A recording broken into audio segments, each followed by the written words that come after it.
It was not even certain, when Nixon's plane arrived, that Mao himself would meet the president, and almost half a century later, no one really knows what the consequences were.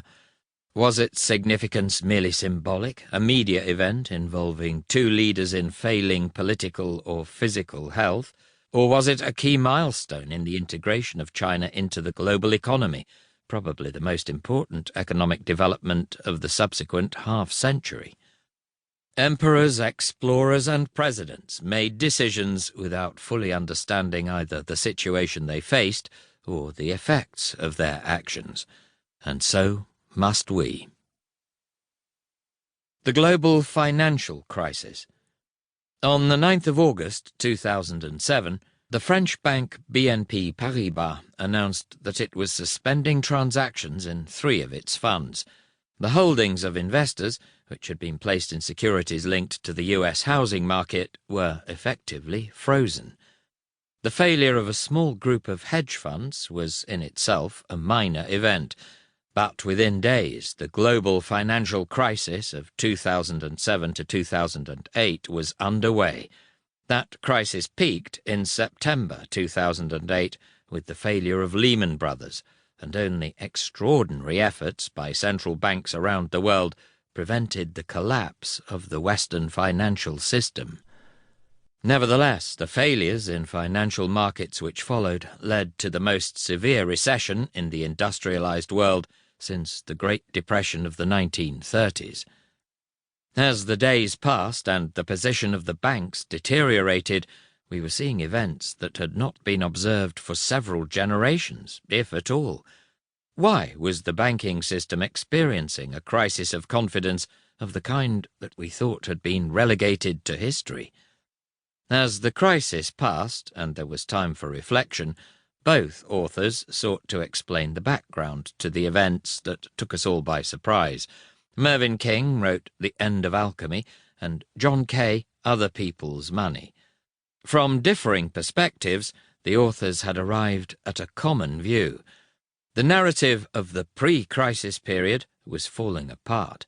Markets in new, complex financial instruments were supposed to ensure that risks were placed with people who were best able to bear them. Or so the story had gone. As the crisis evolved, a new narrative was required, one which recognized that humans do not necessarily comprehend the consequences of their innovations. The risks had not been placed with those who had most capacity to handle them, but with those who did not understand them. And the institutions that sold those instruments understood little more and lacked the financial capacity to hold them when the market dried up. The 25 Standard Deviation Event.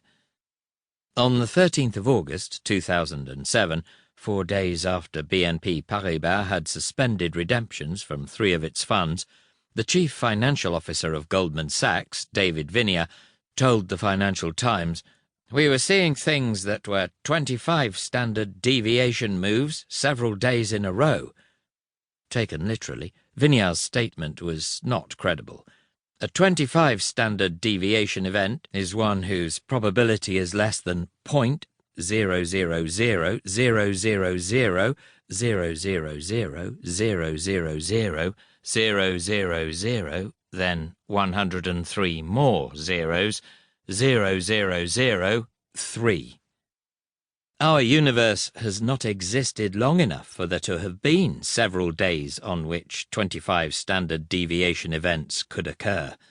Mr. Viniar has a degree in economics from Union College and an MBA from Harvard Business School, so he would have known this, unless he had forgotten the content of his elementary courses. But what he really meant, although his claim was wrapped up in statistical jargon, was that moves in the prices of financial assets were much larger than anything his risk managers had previously experienced or thought possible. The risk models used by Goldman Sachs and other financial firms were incapable of coping with the stress in markets seen in 2007, and more starkly in 2008. The models used by economists in central banks and elsewhere to make forecasts of the economy also failed to predict or explain these.